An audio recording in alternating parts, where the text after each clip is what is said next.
তাদের কাছ থেকে জানতে হবে যে তাদেরকে কি আটকে রাখা হয়েছে নাকি তারা স্বেচ্ছায় ডিবি অফিসে বেড়াতে গেছেন। এই প্রশ্নের উত্তর আমরা সবাই চাই।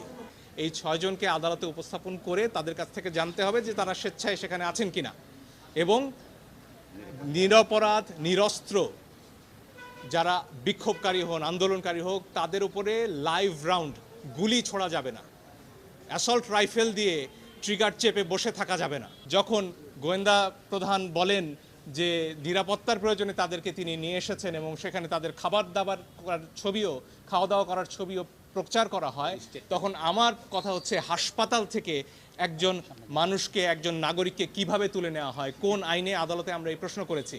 আপনারা নাইমের ক্ষতবিক্ষত শরীর দেখেছেন, তার গায়ে পিটিয়ে কি অবস্থা করা হয়েছে পত্রিকায় এসেছে।